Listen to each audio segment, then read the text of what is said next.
seeks that with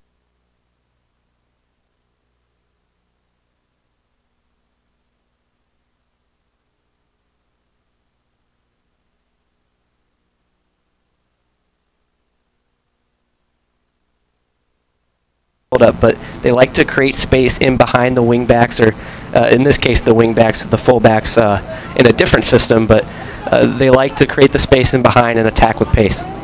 Julian Colum is a senior for Stetson that knocked that ball away and has the Hatters back in possession. Lewis Scattergood, who incidentally is from Nottinghamshire, England.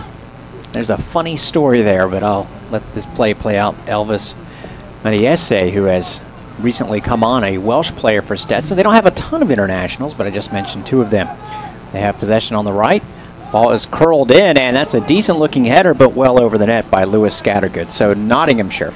I live in Land O'Lakes, and there's one community up there that wants to fancy itself, I don't know, British. I'm just going to not say the name of the community, but a lot of weird British names to the streets. And one day I saw a street named Nottinghamshire. I'm like, really? Like Nottingham itself is not enough? It's got to be Nottinghamshire? And I realize now that it's an actual town in England. Don't know anything else about it. I'm sure it's beautiful this time of year. And it's where Lewis Scattergood hails from, a freshman for Stetson. You mentioned those street names. They certainly know how to come up with good names. Lewis Scattergood. Oh, Lewis Scattergood's the best name we've had this year. Absolutely, as far as an opponent player goes. We are about 7.5 minutes into the action here today. No score yet. Really no big threat for the Bulls. Interesting that Adrian Billhart, we probably should mention he not being in the lineup. See if we can scooch a look and see if he's actually available right now. There he is. It's the first guy we look down at. Everyone else is out of our sight. And he must have heard me talking about him because he jumps up. Looks like he's ready to get into the game. Interesting decision. Yeah, you know what? It is something, though, that the Bulls have enough options on their team.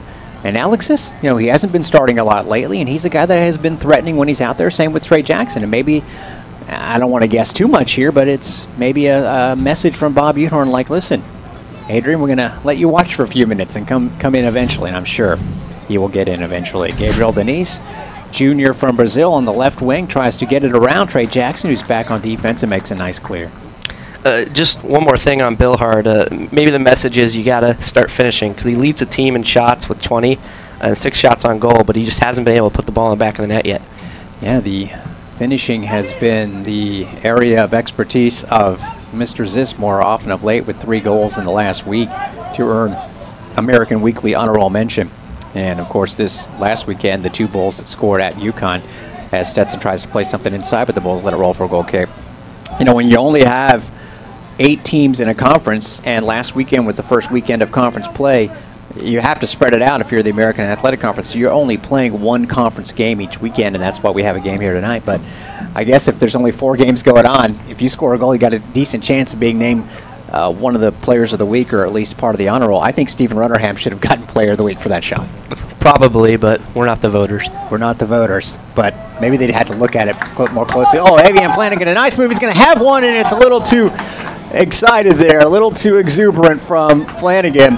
Went with his left foot, felt the move there, made a great move, but got a little too underneath the ball. It's going to go out for a goal kick as we near 10 minutes. Yeah, he makes Saw it look silly, like we mentioned. He's got that skill. He cuts back onto his left. The shot just skied, but a good, decent first chance for the Bulls.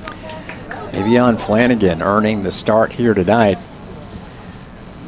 so far this season. I don't have his starting stats in front of me, but he is, I'm going to guess anyway, started about half of the games, if that. This will be his 8th start of the season. He only didn't start the 1 game. Like I said, he started pretty much every game. Good job, Kevin. Usurping me. I like it. Now take control. I'm with you. And that's Kevin Erlinson. I'm Derek Sharp in the middle of the field to Emilio Kazu. You're going to look for Flanagan. What a great ball. He's got a chance here. He's going to try and knock it in, and he does! Avian Flanagan, about 45 seconds after failing to convert, takes it very easily and casually, which he needed to do in that occasion, and on a wonderful pass by Ikaza, Flanagan scores, and the Bulls are out on front 1-0. Well, that's the game plan for the Bulls. They want to get that ball in behind space. That's the second time they've gotten it to Flanagan. The first time there was a lucky bounce, but this time no luck about it. Falls right to the foot of Flanagan. One touch into the back of the net. Great start for the Bulls. I'm telling you, we can talk about the assist, and certainly Ikaza deserves that assist because it was a great ball, but to settle it like Flanagan did was no easy task. As someone who has tried to make touches like that, it's very, very difficult. It's going to be his second goal of the season. And last year had 1 goal, so he's already doubled his total from last year as a freshman. And Ikaza, boy, oh boy. Sometimes an assist in soccer can be almost a bonus. But that was a fantastic ball from the middle of the field, and that's something that the Bulls have been threatening to do here in the last few minutes. And boy, did Flanagan make the Hatters pay. And so the new goalkeeper for Stetson, Owen Jack, finding it rough going here so far. First shot on goal that he saw here tonight, and it's converted in the 11th minute. Bulls on top 1-0. That would have been a world-class save if he had gotten a touch to it. Another thing, though, with that, I mean, that takes a lot because, the ball was right there for him, and he had to still make that one move to knock the ball towards a shooting position. And then once he got it there, just that perfect touch on it. Didn't need to hit it hard. And sometimes you don't have to. Bulls are on front, on top, I should say, 1-0. Boy, I like the reaction there from Laval after trying to find Skublock in the middle of the pitch. Didn't work out for him, and he looks sufficiently upset with himself as the Bulls are trying to perfect things, get things going here. Neither team, as we hit the 12-minute mark, has showed any signs of warming anyone up for a substitution. It is a humid night here. Breaking news in the Tampa Bay area. Can't tell from this air-conditioned booth. Yeah, Kevin, that's basically why I do the games. It's air conditioning. If we were outside, it'd be a short stint. Nice fall to the turf there by Gabriel Denise, getting his money's worth on that foul call, as Stetson will have a first free kick. I'm going to say that's the first foul of the game of any import, or at least putting up a team in a decent position to score.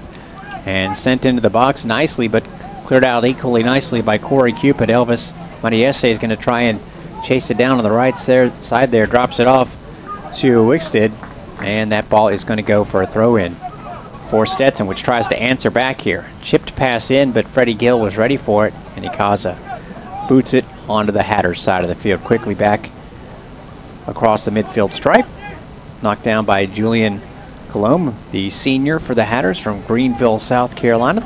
I'm surprised. They obviously have some players from the Central Florida area, but not a whole ton. Then again, the Bulls don't have a whole ton. They've got a couple kids from St. Pete with Rutherham and Ikaza. On the left side, Stetson, a decent-looking ball, but Cupid was there with a great anticipation. Boy, he had a couple of give-ups against Creighton, one of those great teams that the Bulls played and lost to early in the season when they got off to that 0-4 start. But he's been playing a lot better lately. Really rewarding Bob Buthorn's faith in him. I was at a practice last week. When a player's wearing a long-sleeve jersey, or a longer, looser sleeve jersey, you can't really tell what they look like physically, and then you see him in person, you're like, okay, he's an athlete. Corey Cupid's one. Adrian Billhart's one. He looks like he could bench press both you and I. And Skublock, just get out of that kid's way. Bulls up 1-0 as we hit 14 minutes. Emilio Ikaza over to Laval in the center of the field. Ikaza switches it over to Gill, who likes that left side. Tried to find Flanagan. Good idea, but the touch wasn't quite there from AO, who has the only goal on a wonderful assist from Ikaza. Stetson doesn't look like it's out of place here tonight, though, Kevin. Well, they've definitely seen more of the ball so far, about 15 minutes into the game, but not a whole lot of real danger created thus far. Maybe just trying to feel out this Bull system. A man that has sort of been the stopping point for any Stetson threat, Corey Cupid, tries to get things going here on the left side of the defense. Dropping in to point out some help is Laval, and he gets it right to him. Ball looks up the left wing again for Flanagan. The ball is headed but towards the goal, and Flanagan catches up to it. Skublock is trailing. He also has this. He's going to parried across the front of the net, and Trey Jackson was there, but it was a little out in front of him. And is that going to go out for a goal kick? It is. So 15 minutes in, Bulls up 1-0.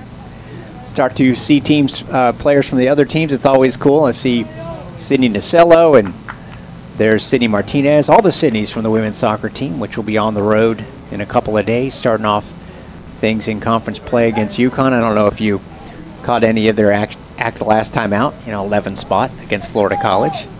Yeah, not the best opponent, but they did what they were expected to do, and 11 goals in any game is impressive. Exactly. 11 goals against you and me that's not a good example. They would score more than that against you and me.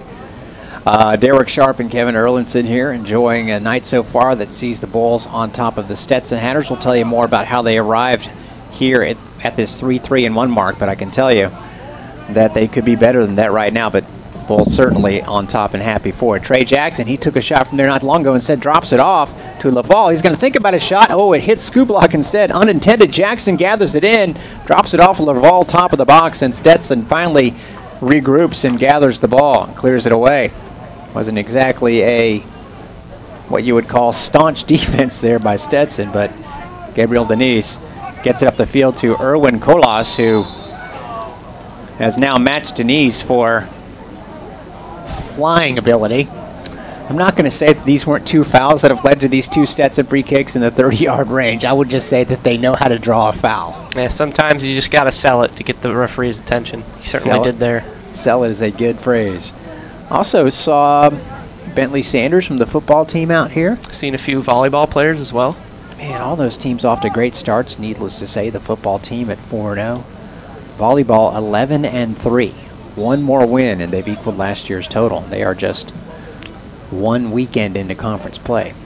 So a long free kick by Stetson, and a decent-looking one. And boy, Harrison Devonish-Mears could not handle the shot by Nathan Monsanto, but at least kept it in front of him, which is what you want to do when the Bulls had the ball. That was a little bit dangerous. It looked like it swerved just at the end. He looked like he was going to make a comfortable save, and then it just kind of dinked off his glove. Thankfully off his cleat now. Monsanto, a senior from Palm Coast up in Flagler, beautiful part of the state, and had only started in 4 games. This is game number 8 for Stetson here tonight, so they're mixing up their lineup just a little bit. Wearing the captain's armband today.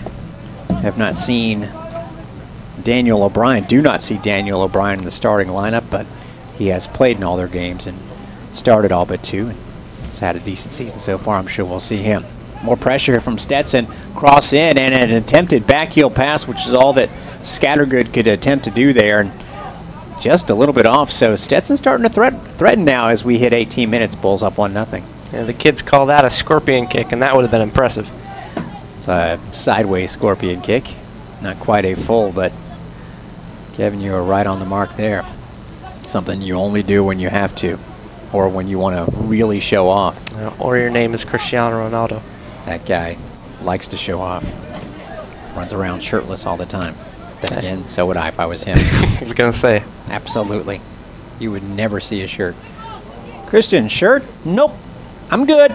Stetson up the right side of the park, and again, they always keep it in the line of Scattergood. The ball drifts out, and a decent chance for a shot there. I thought that the Hatters could have done more with, and it's over the net, well over the net by Colas. It'll go for a goal kick. It looks like Stetson's only sending really one runner into the box and keeping a couple of guys up at the top just in case it squirts out like it did there. Decent chance. And it was Colas to try and get the loose change. You're right, Lewis Scattergood seems to be the guy that is the center of their attention right now.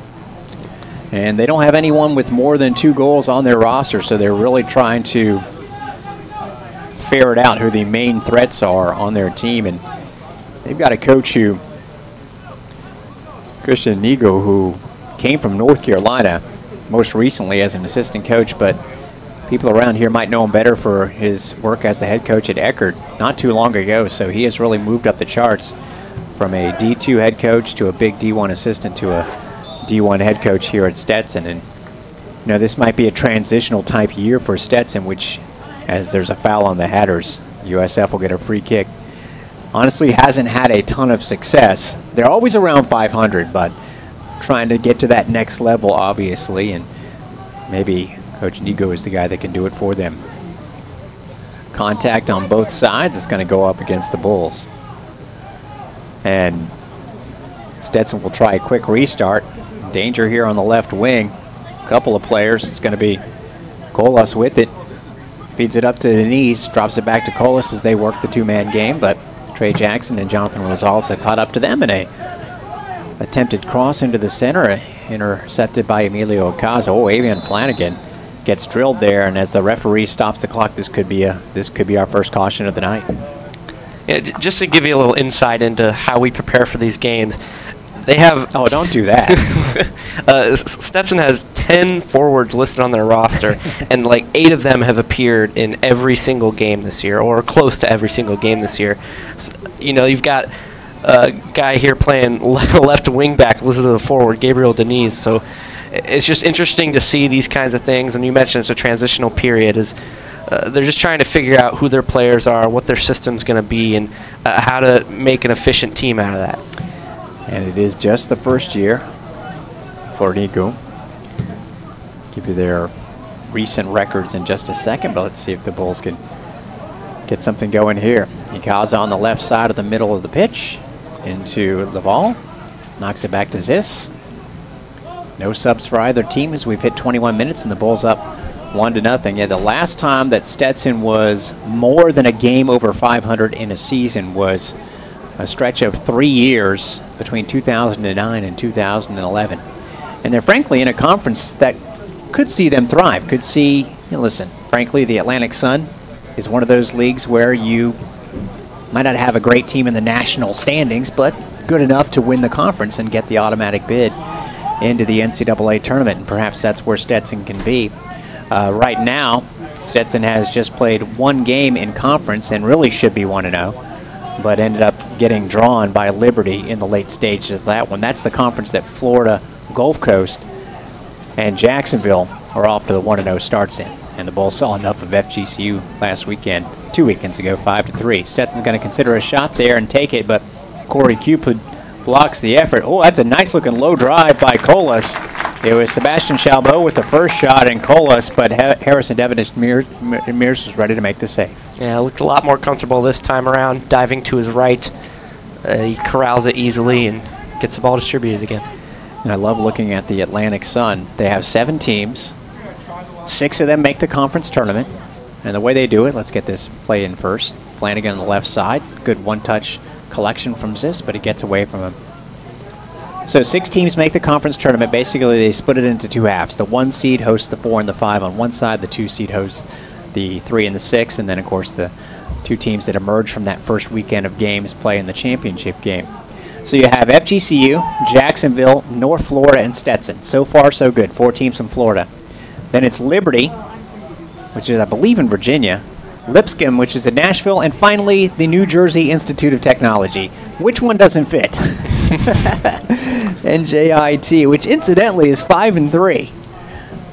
So if they would, I don't know if there's any sun there right now, but if they would actually do well in the Atlantic Sun, that would be quite a story. Ball is in the middle of the park here, halfway through the first half. Bulls up 1-0, but Stetson looking to counter, and Corey Cupid, as he's been doing all night long, jumps in front of a possible threat. Oh, there's a collision on the other side, and the official is going to have to stop play as a player from both sides are down and injured. Just getting up for Stetson is Alden Wickstead.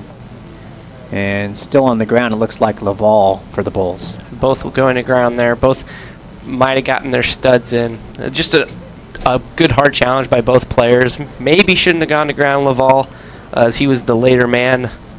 Both look shaken up, but appear to be ready to continue. They're going to call that foul against Laval. Unfortunately, he gets back up. That looked a lot worse than it was, and he is no doubt hurting right now. But, man, that's showing some toughness right there to bounce back up as though nothing happened. And we'll keep an eye on that. No subs motioned for by USF as of right now as they're warming up down to our left.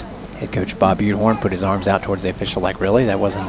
How did you judge that that was on my guy? But he was just looking out for his freshman from Madrid. Spain, that is. Ball popped up by Stetson into the air. Both teams trying to gather at least a modicum of possession, and Stetson's Sebastian Chalbeau is the one that does the trick. He is a freshman out of Venezuela. Ball played in to the box, but Jonathan Rosales is there to contest, and it goes off a Stetson player, Erwin Colas.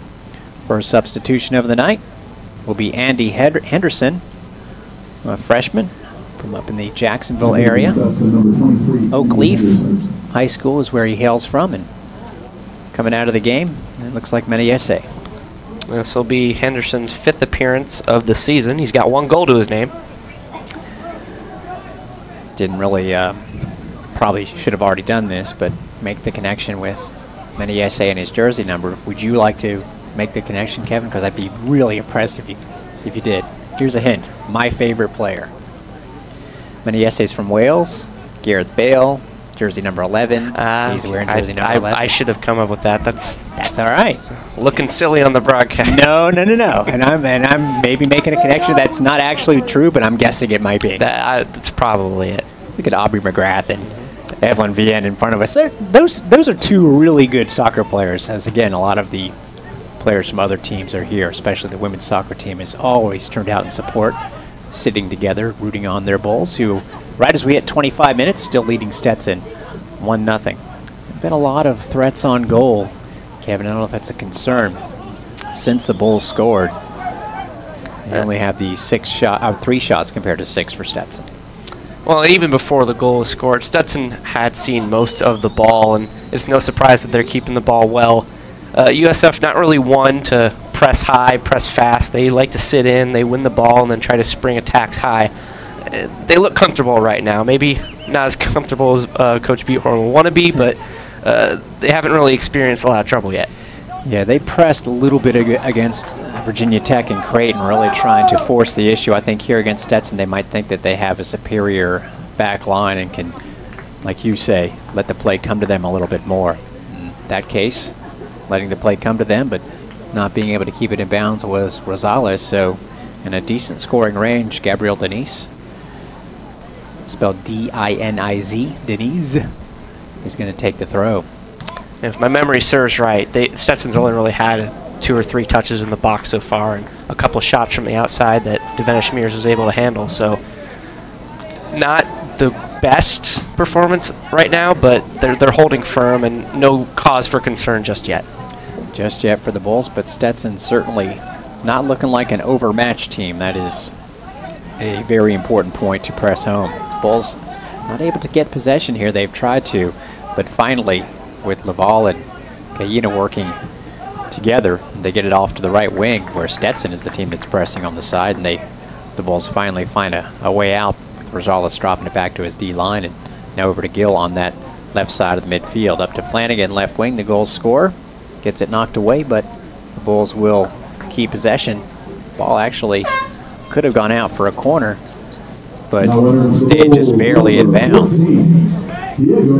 So the Bulls will send in their first substitute, and it's Diego Guerrero getting I'd say an early entrance into the play for him. He has played plenty this year, but not necessarily one of the first guys to come off the bench. This is his 6th appearance as a sub. Interesting, because you thought that replacing Jackson, that might be Bill Hart's number being called. Absolutely. So it's Diego Guerrero, and he drops the ball to Rosales, running from the right wing, is going to serve in a nice ball. Skublik tries to get that head on it, doesn't, but gets the ball to his feet, and a decent-looking shot, but it got deflected, and actually unintentionally Flanagan played it out of bounds there. So instantly, Guerrero sends Rosales up the right wing and creates an opportunity.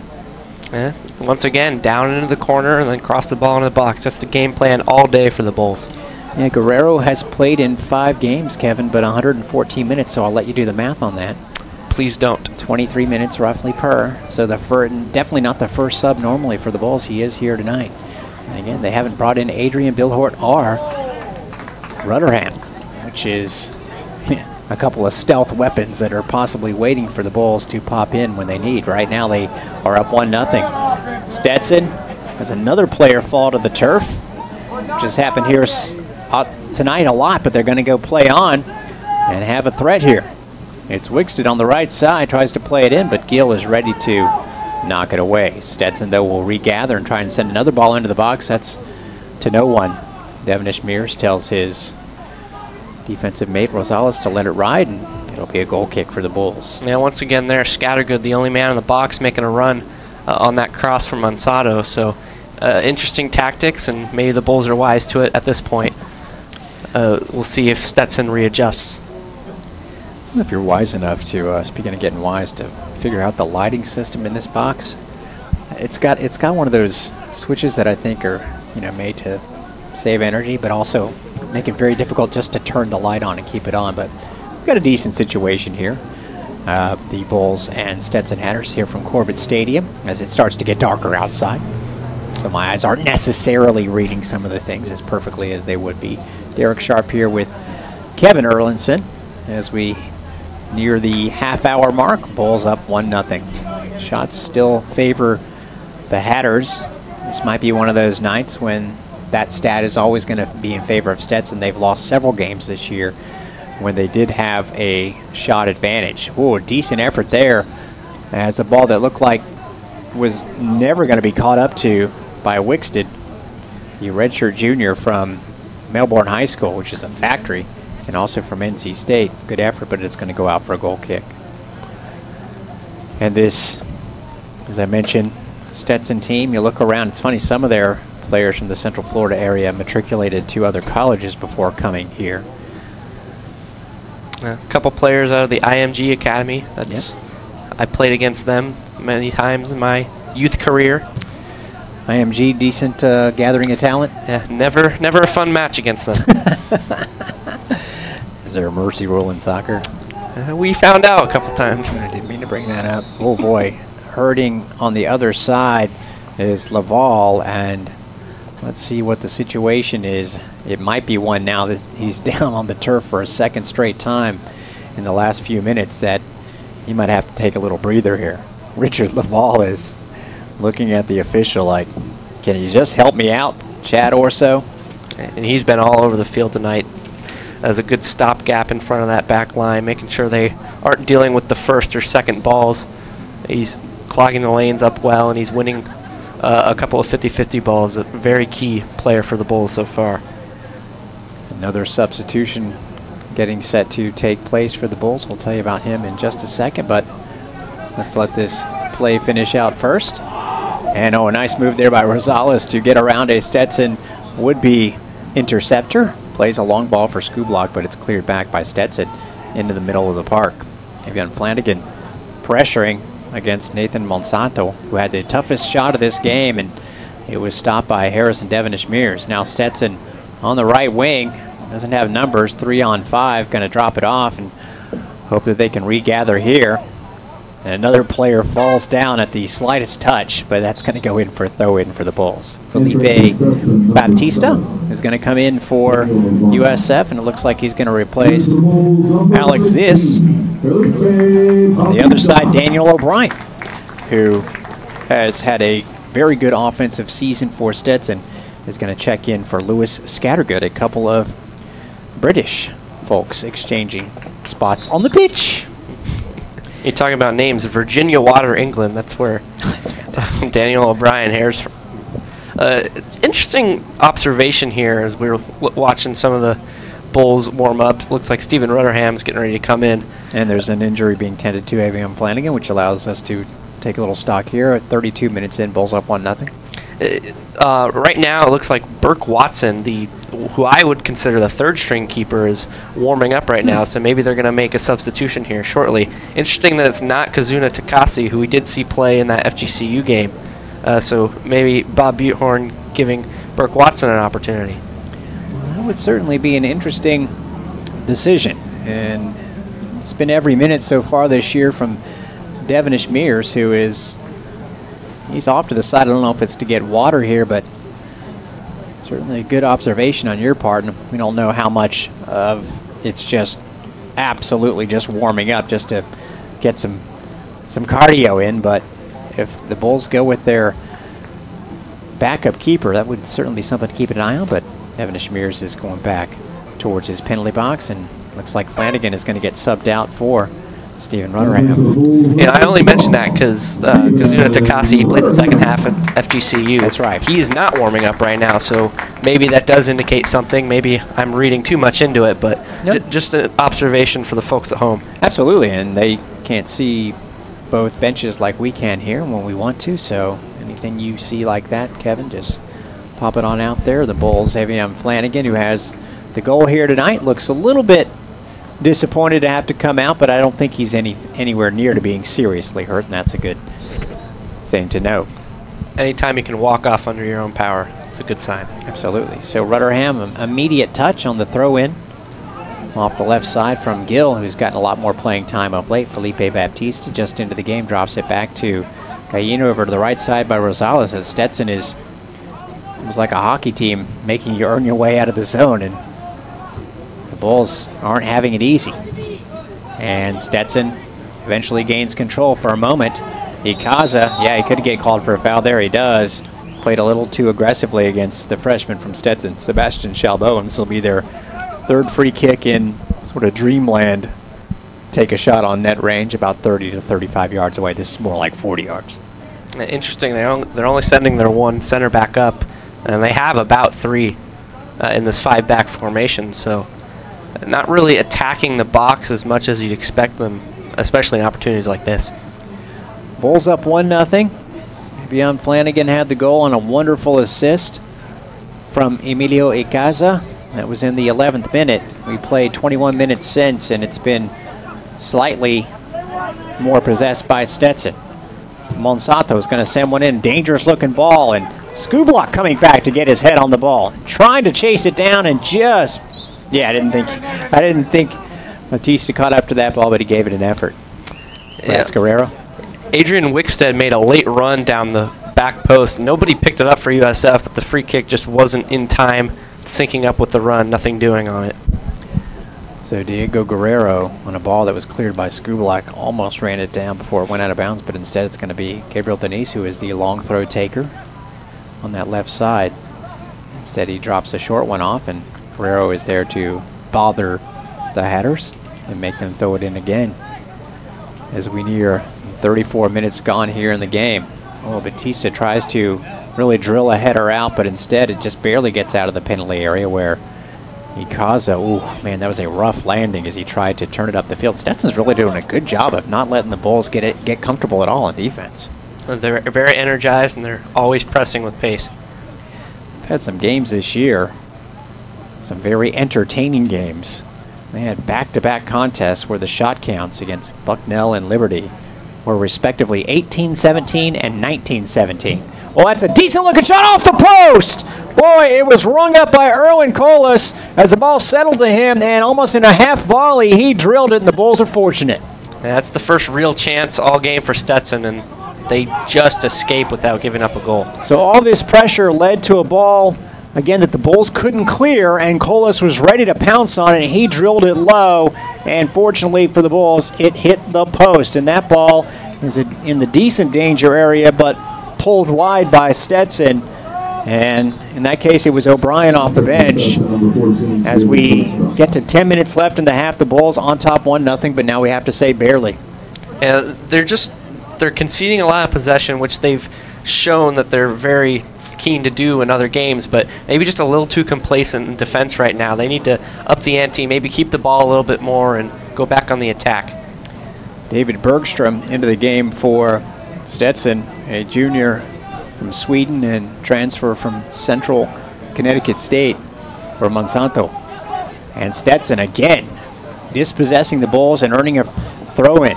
And now going to take a blast from distance and forcing a dive from Devonish Mears as Sebastian Chalbeau.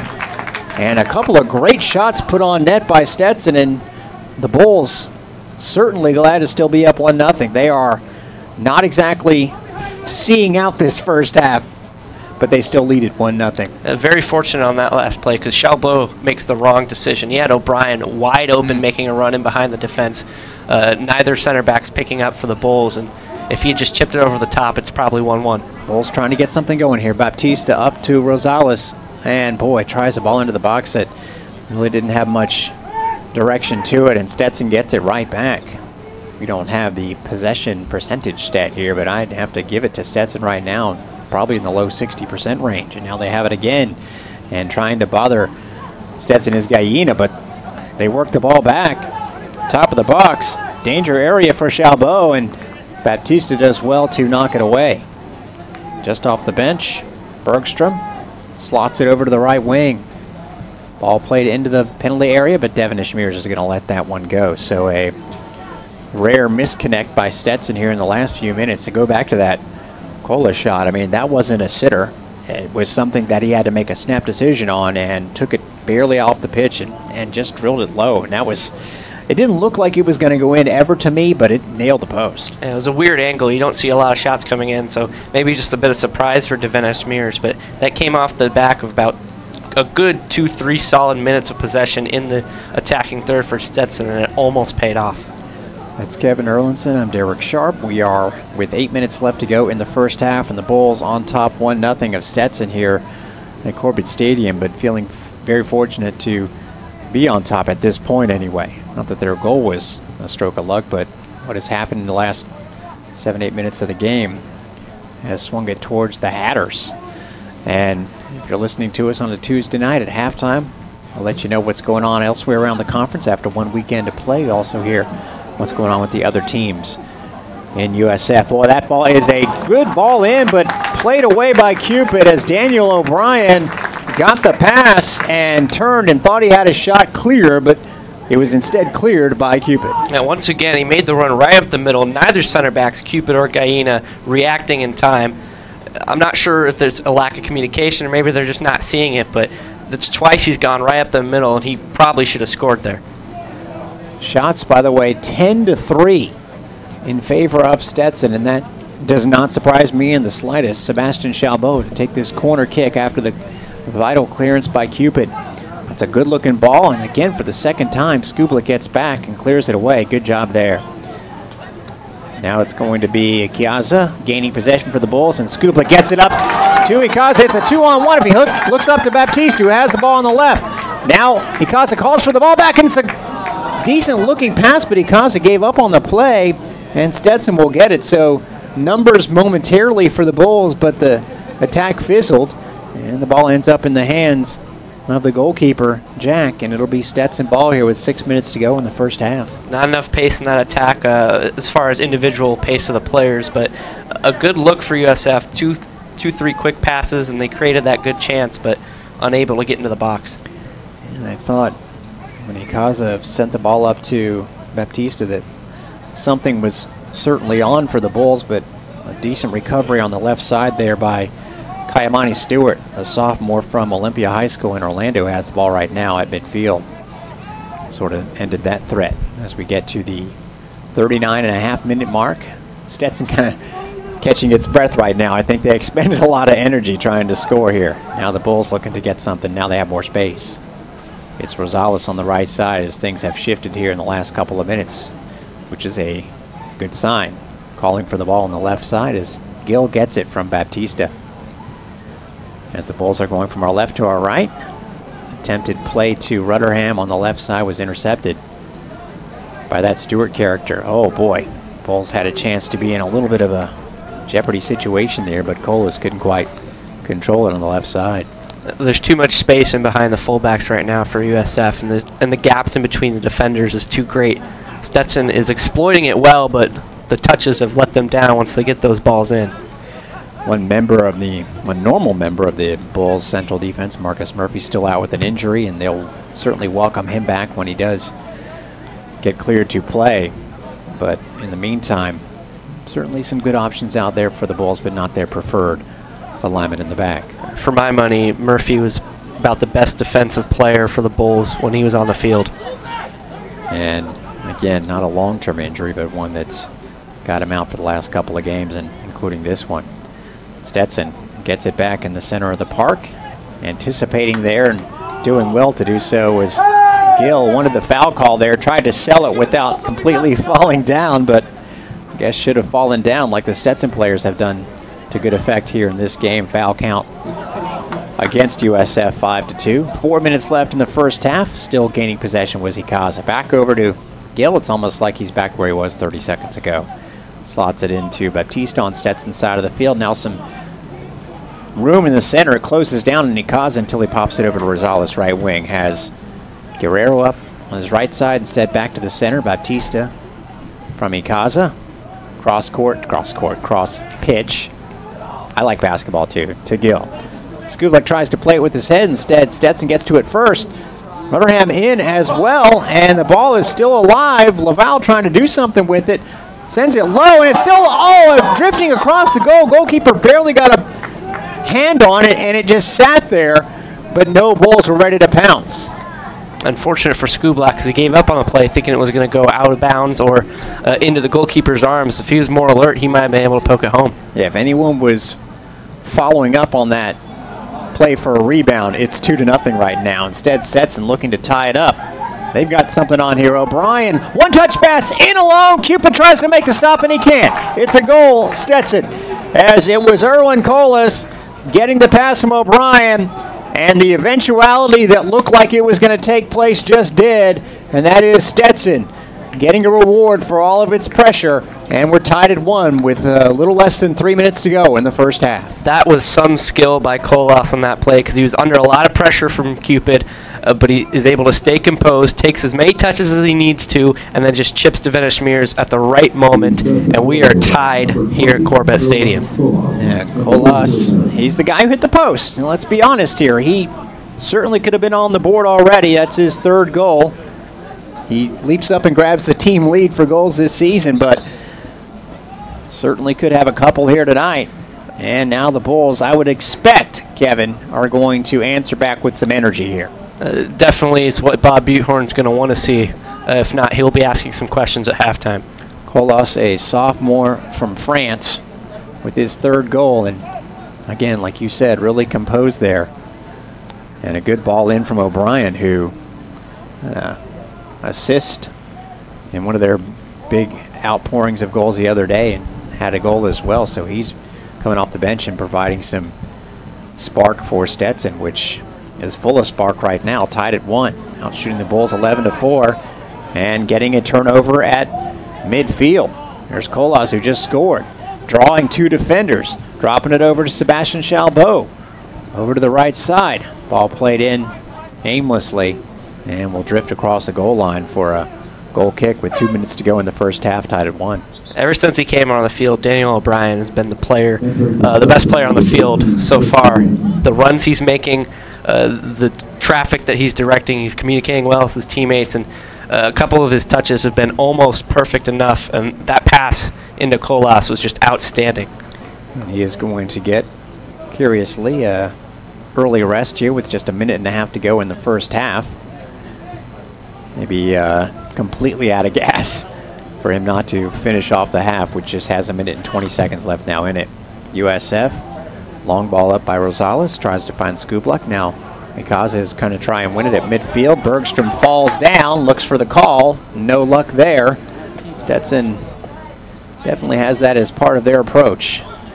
Fall at the slightest touch. Guerrero tries to let the ball roll out of bounds for a throw-in at the minute mark. Gets it over to Rosales. Cuts it around. Nice move there. Has Guerrero to play with instead. Chips it into the center. That's dangerous. And it's knocked away by Jack. Skublik was a couple of feet away. Back on the Bulls side of the pitch. Cupid up to Laval as the Bulls trying with Gallina moving it up to Rosales on the right side. Get something going here in the last 35 seconds. It's Guerrero. Low ball into Ikaza. Dummy, and Rotherham takes a go at it. Didn't quite pull up the magic that he did from that same spot against UConn the other night, and it's wide for a goal kick. I mean, it looked like it skipped up on him just the last second. He's not able to catch all of it, but a good answer for the Bulls. A couple of good half chances created. Bob Buthorn, not going to be pleased per se, but he'll be content with the way they've responded. I'm going to tell you, 10 seconds left here. You'll hear the PA guy mark off the last 10 seconds. You never want to say you want to give up a goal, but that might have been the best thing for the Bulls. I think they were hanging on, and I don't think they were ever going to be able to hold on to a 1-0 lead. That was not going to be your final score here tonight. And too much complacency in the back, not enough eagerness to get forward. Maybe this will spark them to get another goal, and then maybe after that, bag a few more as insurance. Absolutely the idea of mine as well going into the second half. So that is going to be the first half, as the Bulls had an early goal from Avion Flanagan, only to see Stetson tied up in the closing minutes. Erwin Colas, after plenty of opportunities, including one where he hit the post, get the goal, and that's why we are 1 apiece. Coming up at halftime, we'll take a look around the rest of the American Athletic Conference, catch you up on some outstanding performances by USF this week, including a lot of weekly honor roll mention from several of their players in other sports, and have some first half stats for you as well. But that's going to do it for right now. The Bulls and the Hatters are tied at 1 as we hit the break. This is the USF Bulls Radio Network. Bulls fans, did you know one of the top tacos in the country is right here in Tampa Bay? Capital Tacos has its tortillas baked, brisket braised, and steak marinated every day. Even before you wake up, Capital Tacos offers more than 150 items to choose from. Tacos, burritos, rice bowls, nachos, and more. Made from original Capital Tacos recipes with scratch ingredients. Drop on by Capital Tacos today and experience the revolution of the taco for yourself. Find the location nearest you at CapitalTacos.com. Capital Tacos. Tacos done right. As the region's first and largest teaching hospital, Tampa General partners with the USF Health Morsani College of Medicine to pioneer breakthrough treatments, conduct game-changing clinical research, and train the next generation of healthcare professionals, which means the care we deliver today makes it possible for you to enjoy more tomorrows. Tampa General Hospital. Other hospitals practice medicine. We define it. It takes 5 years to earn a master's degree. That's the same amount of time it takes to earn a journeyman's license with the IBEW. The International Brotherhood of Electrical Workers believe contractors rely on productivity. It's why we require 5 years in the classroom and on-the-job training to become an IBEW Local 915 electrician. IBEW, where passion plus skill locks arms with value. The time is now to hire IBEW electricians. The time is now. Hi, I'm attorney Robert Rubenstein, and this is Rubenstein's Rules for Personal Injury. Rule number 5, do not ignore your injuries. Right after an accident, most people don't realize how bad their injuries are. Injuries can get worse over time. Early medical treatment is crucial. Beware of clinics that treat only your neck and back. What about your knees, shoulders, head, and other injuries? Come see us. We'll talk about all your injuries and get you the compensation you deserve. Call Rubenstein Law at 1-800-FL-LEGAL. Offices in Tampa and throughout Florida. Best tailgate? It's gotta be burgers and an ice cold Coke. Real football y pollo asado. Mac and cheese. You need a hot grill And an ice cold Coke. Of course. Football and Coke. Come on. It's got to be Coke. Game day? Race day. Calls for Coke. You know it. It's Tailgating 101. This is Charlie Strong. Not all fans agree on the best game day foods, but when it's served with an ice-cold Coca-Cola, you know you've got yourself a winner. Coca-Cola. Taste the feeling, grab one, and go Bulls. Cirque du Soleil explores a new frozen playground in ways that defy all expectations. Discover the world of Crystal. Let yourself be amazed by Cirque du Soleil's very first on-ice experience. Playing December 19th through 23rd at Amalie Arena. Get your tickets for Crystal now at CirqueDuSoleil.com. Crystal thanks their partner Sirius. This is the USF Bulls Radio Network. Back at Corbin Stadium, it's halftime. The Bulls and Stetson Hatters tied at a goal apiece as USF got an early score from Avion Flanagan, only to see the Hatters draw level late in the action with Erwin Colas scoring in the 43rd minute. And Emilio Icaza had the assist for the Bulls on that first goal. So we are one weekend into conference play, and the surprise of everything really has been the Memphis Tigers, as they were picked to finish dead last in an 8-team league and came into conference play with a 4-2-2 record, which immediately, if you're somewhat cynical, makes you go, okay, you know, who have they played? But decent representative schedule, and then they opened up play with a win in conference play, so you can't really begrudge them, as they are 1-0 after beating Cincinnati. The big, real first matchup in the conference of note was the one that took place on Saturday, outside of USF's match, of course, was SMU and Tulsa. These were two teams. SMU, of course, the champion from last year. the team that hosted the conference tournament and won it and won the league's only bid into the NCAA tournament, and was picked to do the same, but has not been as dominant in the build-up to conference play. In fact, right at 500. And a Tulsa team that won it a couple of years ago and really looked like they could be the team that gets back on track and wins this year. Well, SMU got the win on Saturday, 1-0. Incidentally, Tulsa turned around last night and played a very, very good Denver team out in Colorado and lost that game heartbreaker in 2 overtimes by the score of 2-1. And then the other score, so you have Memphis beating Cincinnati, 2 teams, frankly, to pick towards the bottom of the league, so they're playing each other early, and then Tulsa, SMU, 2 teams that could threaten for the championship, playing each other early.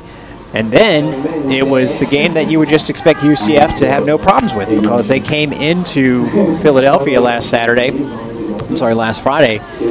with the best record in the league in the build-up, and Temple got it, 1-0. So the Owls, the SMU Mustangs, and the Memphis Tigers are all 1-0. And then you have the 2 teams sitting at a 1-tie record in conference play, being USF and UConn, based on that 2-2 game Saturday. A couple of out-of-conference games tomorrow, like this one here. Cincinnati hosts IUPUI. Temple hosts its rival Villanova. And then back into league play this weekend. Bulls will be back at home on Saturday night. Hopefully you can come out to Corbett Stadium and check it out. If you can, it'll be shown live on Bulls Vision. Jim Henderson on the call. I saw him hanging out here today, doing some prep for that. 2 teams that have played already. Temple looking to go to 2-0 maybe. Could they? At Cincinnati that Saturday, and then the Friday schedule. Here's the key early critical game, especially for the UCF Golden Knights, hosting SMU, and then it's UConn going to Memphis. That would be the true test if the early results would play out again like that. If Memphis were to beat UConn, then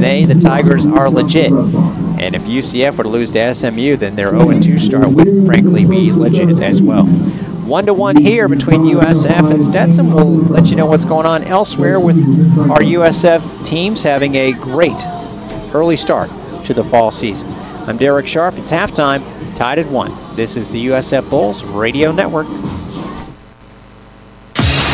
Hey, Bulls fans! When the Bulls win, you win with Papa John's Pizza. This season, get 50% off your regular menu price online order at papajohns.com the day after the Bulls win. Use online promo code USFWINS. Papa John's Pizza, the official pizza of USF Athletics. Online offer valid at participating locations. Better ingredients, better pizza. Yeah! papajohns.com. When it comes to cancer, defense isn't always the right strategy. You have to be willing to go on the offensive, to attack it relentlessly like Moffitt Cancer Center, standing up to it with the same courage Moffitt sees in every cancer patient they treat. That's why Moffitt is working every day to outsmart cancer. Not just to react to it, but to get ahead of it, which is the best way to win.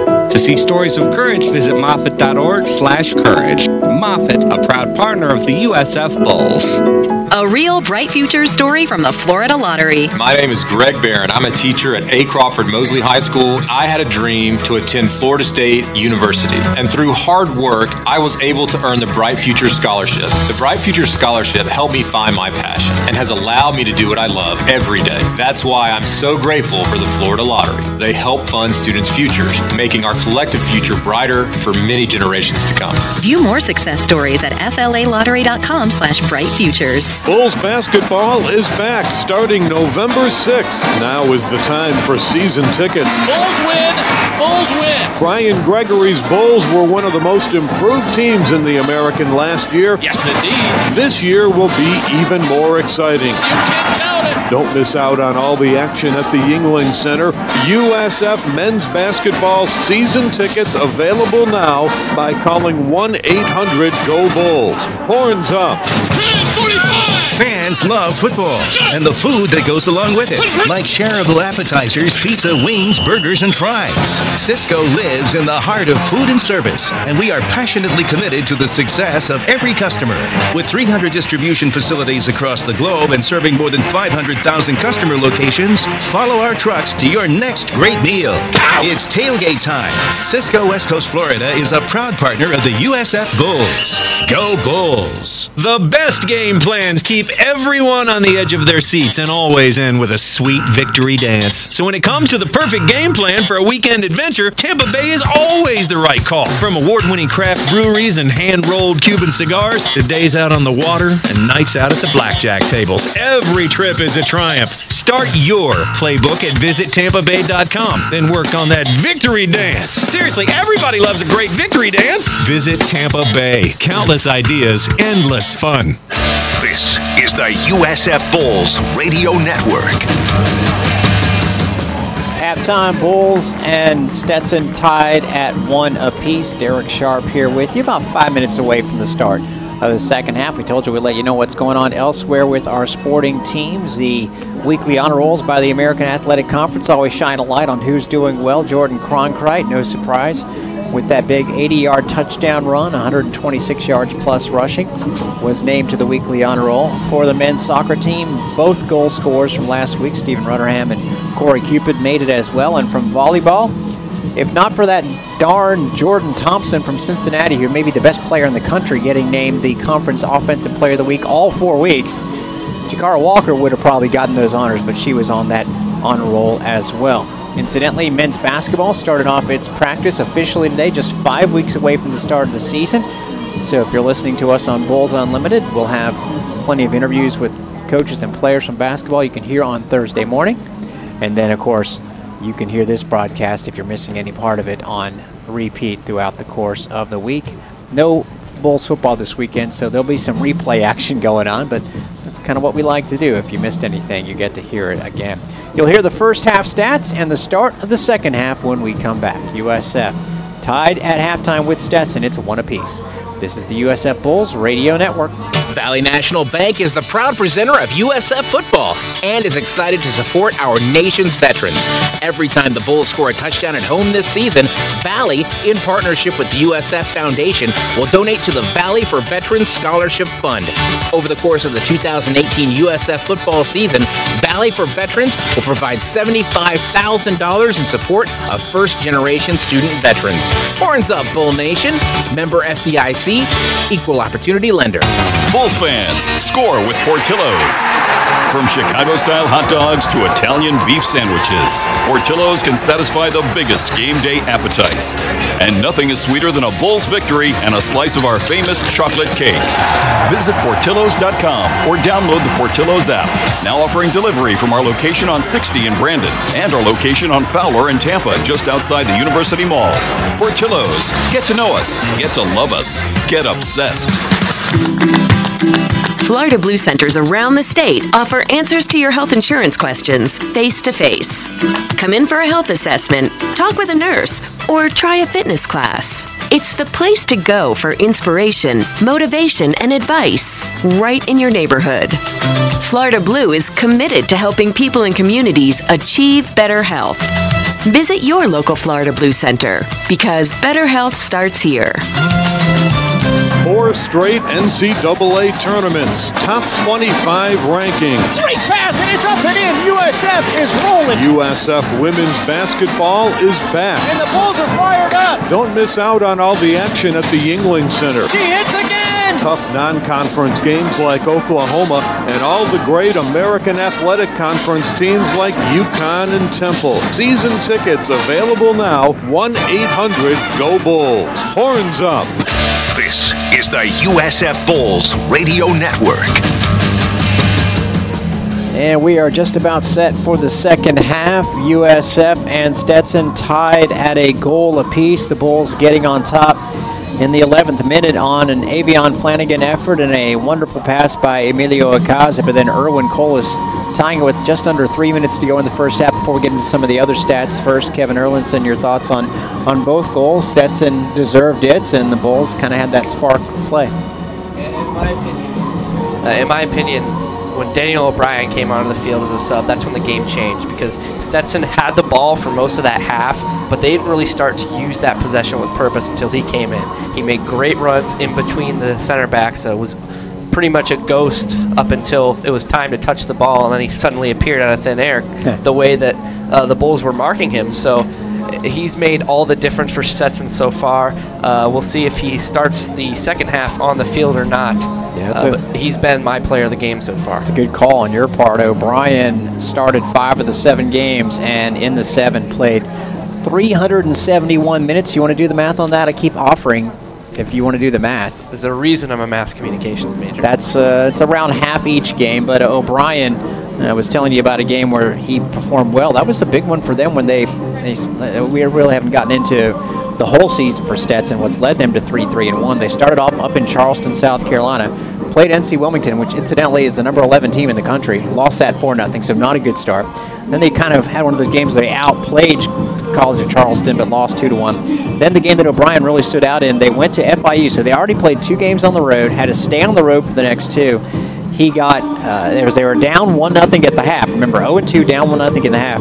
Got a goal in the 53rd minute to tie it, and then fed Meniese, who was one of the first subs out here, and Meniese would go on to score 2 goals. They won that game. So he had the big spark in their first win of the season. They followed that up, by the way, with a 1-0 overtime win against Bucknell and a goal by Colas, the goal scorer here tonight, with 3 minutes left. And they follow that up with the 2 games that they wish they could have the last 5 minutes of back. They were up 3-1 against Liberty. 3-1. First conference and only so far conference game with 5 minutes to go. Liberty scores twice, and then they were actually up on UCF 2-1. Colas scored in that game as well, and a guy we haven't seen much of saw it here tonight. Had them up 2-1 before the Knights scored 3 goals in the last 5 minutes. Then they bounced back with a win.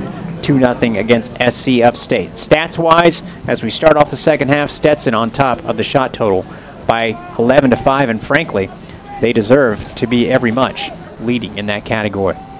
Looks like the same starting lineup that the Bulls trotted out there, Kevin, at first glance. Anything drastically different from an alignment standpoint? Avion Flanagan back up here on the left wing, so pretty much identical to the starters, right? And on the opposite side for Stetson, looks like one change from the original starting lineup. Andy Henderson stays in the game. He came out as a substitute in the first half. And Menayese is going to be the odd man out. The Gareth Bale fan. The Gareth Bale fan. Not as much of a fan as I am. And he's from Wales, Wales, Menayese, so that just tells you how much I like Gareth Bale. Now the Bulls try to get it going. Nice pass from Skubak up to Flanagan. Starting to use that speed. And a decent ball in. Can it be had? No, it's knocked away by Stetson, but a great ball knocked out for a corner by Denise. Runner's not on the same page there, but that is an excellent ball put across by Flanagan. Probably the best ball we've seen by either side as far as crosses go. Unfortunately, nobody there home for the Bulls, but definitely a better start. With the left foot, knocked it away far enough from the goalkeeper, Owen Jack, that he couldn't clear it, and then hoped that a ball would run onto it, and just didn't happen. Alex Ziss with the corner from the right side, looking for the head of Skubak. Cupid's going to go up and get it. You know, he knocked one in the other day. It didn't happen there, and it's going to go right to a Stetson player. On rushing down the field is Chalbeau. It's a 3-on-3, waiting for a breaker. Oh, there it is. This is a chance for Stetson. Unable to gather the ball and shooting it over is Andy Henderson. Bulls are fortunate. It'll go out for a goal kick. And that chance is created by Chalbeau. He just blew by Richard Laval, who was always behind in that race. He had 2 or 3 steps on him.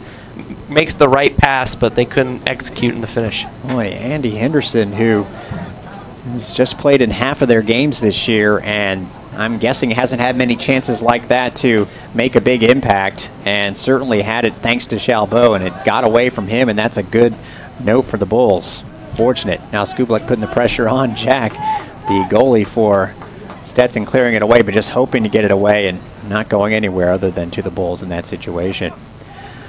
So the second half, after that promising cross by Flanagan, has settled kind of back into where we were.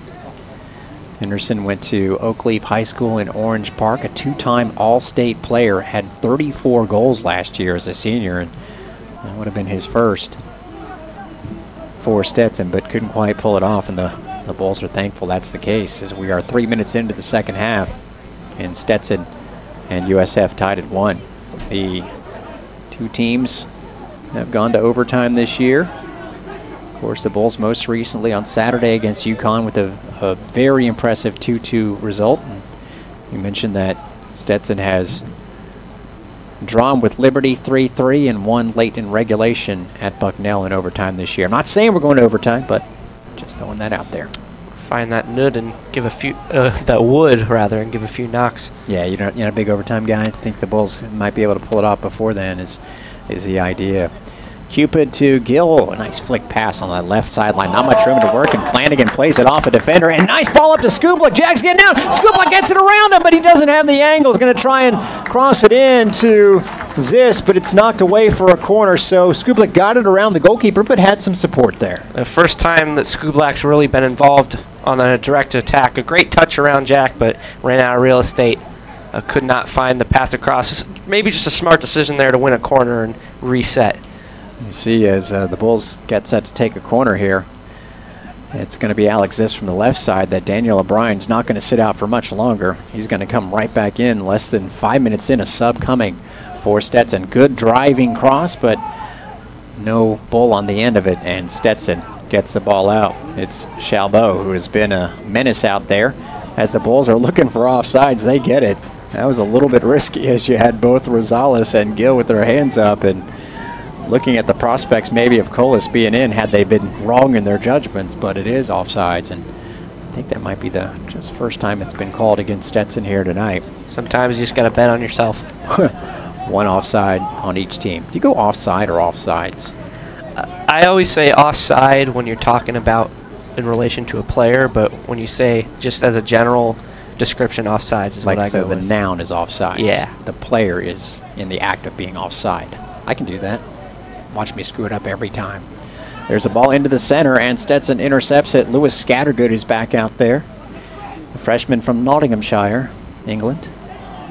In case you couldn't tell, Nottinghamshire is in England. Alden Wickstead, who is from Melbourne, and via NC State most recently, out to the left wing, and Colas with the ball out there. Rosales going to try and head him up. Colas going to try and take him and get into position for a decent shot, but Cooper was there to knock it away. I keep looking down at the coach, Christian Nigu, for Stetson's got his head in his hands, like bemoaning the fact that they haven't scored so far in this half. I think he knows that they've created so many opportunities and probably should be up in this game, let's be honest.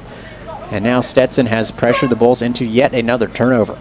It's 6 minutes into the second half, tied at 1, and here comes O'Brien indeed in for Lewis Scattergood. Yeah, I've been watching Scattergood the last couple of minutes. He's had his head down, maybe an injury or maybe he just doesn't have the legs today. Two British players have been on the field at the same time. Let's get a little bit of curiosity. Speaking of injured, we understand that Adrian Billhart, not a big thing, not a big concern, but just maybe a little dinged up and could be pressed into duty here tonight. But if you're wondering why he hasn't played, that is the explanation for it. Again, maybe if it's a conference game, different story, but we still could see him. Skublik, a long ball in to the big forward for the Bulls, and he's looking for some trailers. And boy, in the meantime, a great move around two defenders, cuts it back to his left foot, and tries to hold on to possession, but ooh, yeah, I thought that went out on Skublik. They're going to say that's a corner kick, and the Bulls will take it. And that is another dime of a pass by Emilio Icaza over the top. This time drops it right onto the foot of Skublik. He's putting on a show deep in the midfield. Icaza had about a 40-yard pass that was collected wonderfully by Avion Flanagan in the 12th minute of this game, and he converted it for a goal just after he had shot one over the net about 45 seconds prior, but the Bulls honestly haven't had a whole bunch of great opportunities since. Alex Zis with the corner kick, third, though, in the corner. That's a great chance and a goal! Headed in! A powerful header, and that looks like Gallina getting his head on that. And timely connection there on the corner from Zis to Gallina, and the Bulls back on top.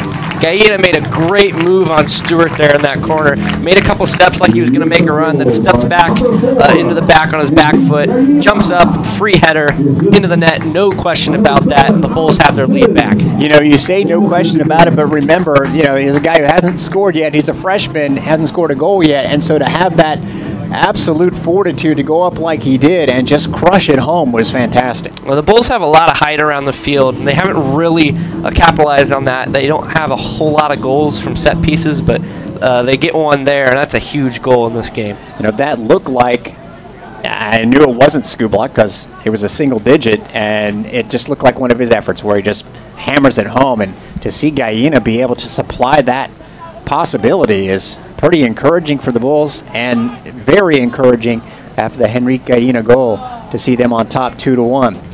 So it comes officially in the 52nd minute, and Stetson has a chance here. Oh, unable to gather in across. It was O'Brien, and it was Alden Wickstead who knocked it in to the danger area. So the Bulls, again, dodge a bullet there. And Buttehorn not happy with Frederick Gill there, who was working it on Wickstead. Wickstead able to get around him and get that cross in. Correct myself, it was in the 53rd minute, just 52 minutes and 9 seconds. Hey, math is hard, Derek. Remember, you know how I remember that stuff? It's like you're running laps. If you're in the middle of your third lap, you're in your third lap. You're not in the fourth lap. So that was in the 53rd minute as Gallina hammered home. You know, he looks bigger than 6'1" when he goes up for that ball. And that's what his official height is, but he presents as a bigger force than that. And we are in the 54th minute, 53 and a half specifically, as the Bulls are on top 2-1. The shot count still doubled by Stetson, but the Bulls where it matters most, up 2-1. And I don't think the Hatters are going to dissipate anytime soon, so the Bulls have to be ready for that. They've got Gallina back there in central defense, along with Cupid, Gill on the left side, Rosales on the right. Flanagan has dropped back into the central midfield with Laval. Of course, up top is Skublik, Ikaza, who has been outstanding here tonight as well. Bulls looking to gain possession, and doing it so nicely is Ikaza. A touch pass to Laval. Crosses it over. It's going to be Guerrero. Sorry, is that Jackson? Sorry. And he nuzzles a pass into the center of the top of the box, but not quite to anybody in a Bulls uniform. Stetson wearing the green. Tries to work it back. Bulls are actually providing, I'd say, more of a stiff challenge when Stetson has the ball at midfield this part of the game, and that might have been one of the things that Bob Buttehorn wanted to see. I've been watching the rotation by the Stetson players. In one moment, they've got nobody up top. There's a plays developing. Yeah, and right into the center, top of the box, but Bulls have numbers there, and good defense, as just for an instant it looked like Andy Henderson had something going on there. Foul on Stetson. Too aggressively as Trey Jackson takes a header but pops right back up. Just to get back to that point, you know, in one moment they've got one guy up top and everybody's crowded around the outside. The next moment they've got 4 players in the midfield ready to receive the ball, and then in the next moment they've got 3 players making runs in the forward group. So the positional rotation, this Stetson group has been very impressive. They look to be well coached and have a good understanding of the system they're in. It just hasn't quite shown up on the score sheet just yet. So anything but predictable, and the only thing that's been predictable tonight has been the Stetson effort, which has been consistent throughout. As we get towards the hour mark here, 3 minutes away from it, and the Bulls up 2-1, I don't think, and I think it's just like the first half, Kevin, I don't think it's going to end 1-0. I mean, at least the Bulls can't think that. They can't play for that. And they need to take they need to learn a lesson from what happened in that first half. They can't get complacent. They need to continue to attack because they really took their foot off the gas in that first half. They need to do the opposite of that. Ball is headed backwards by Stetson, and Trey Jackson tried to rush onto the unintended good lead pass by Julian Colomb of Stetson. Bulls have the ball back. Laval, center, over to Gill. Left side just sort of hovers around waiting to make that right pass, and it was on target, but Ziss couldn't quite control it. Now Stetson back in business, and Cupid presses up against O'Brien and turns it over to Ziss. Oh, nice cut pass, and he goes down, and the referee is going to let him play on, but instead is going to stop play as if this was going to be a card, possibly. Could be that way. Did we have one earlier? I don't think we did. I think this is our first of the night. So Stetson is in the book. Didn't exactly see who it was. Don't want to guess. We'll let you know when we find out. In fact, I'll give the PA guy credit. Julian Colomb, the senior from Greenville, draws the first card. That's what he's here for. He's great. Way better than me. He's killing it. I'm just trudging by. Derek Sharp here with Kevin Erlinson, as after that foul, ensuing yellow card, taking away a pretty good opportunity for Ziss. He's going to fire off a good-looking shot, but right off the wall, Chalbeau in on it.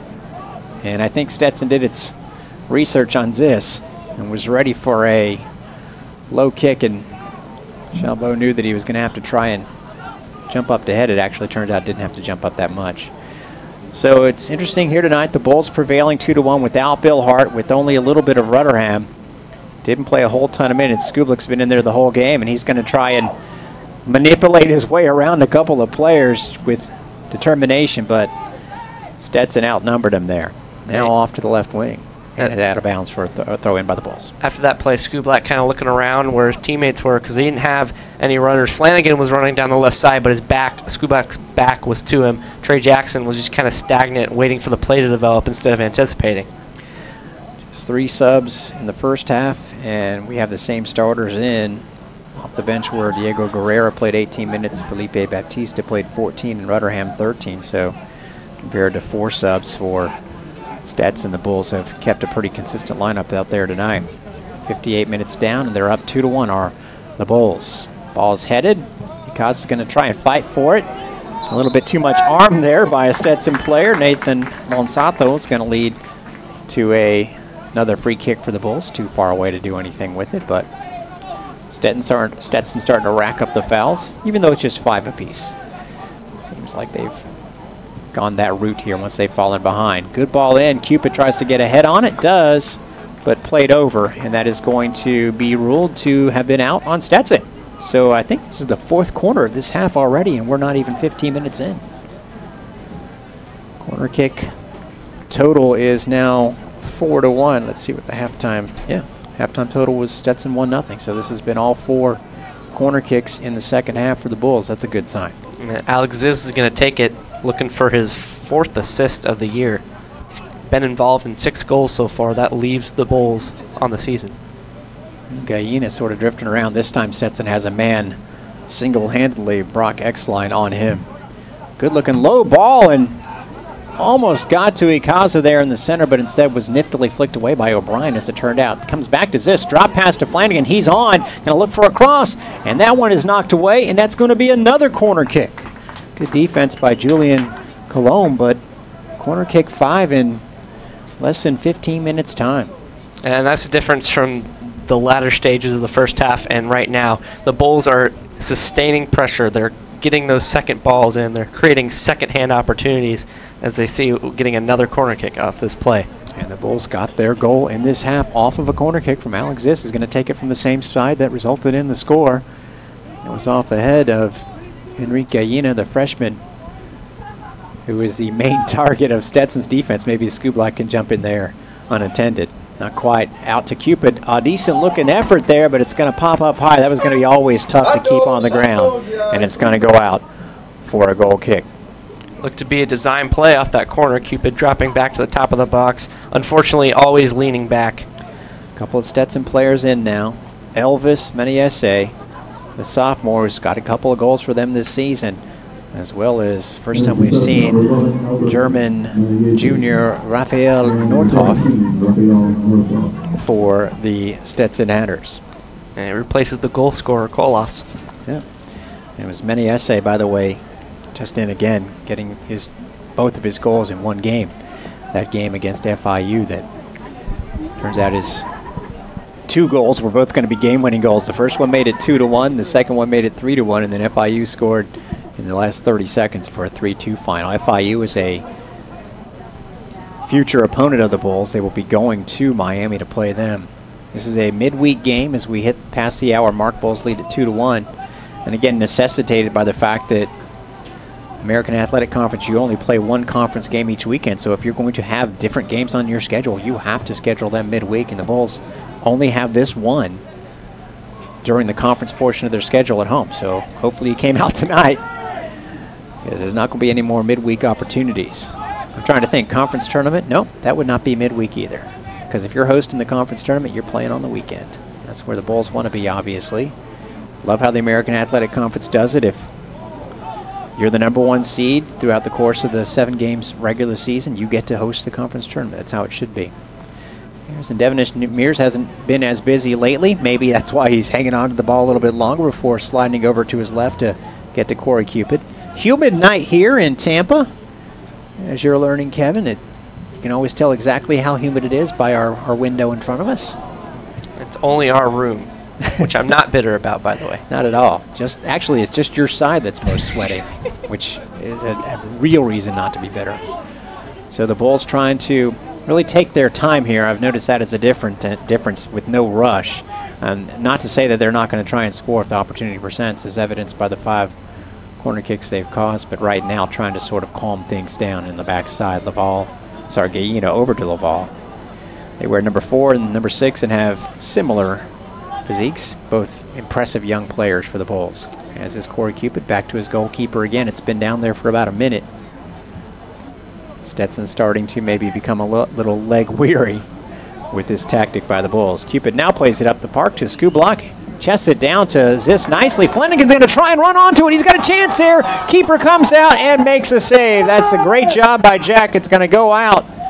And they're going to say that's a goal kick, so I guess Jack didn't get a piece of it.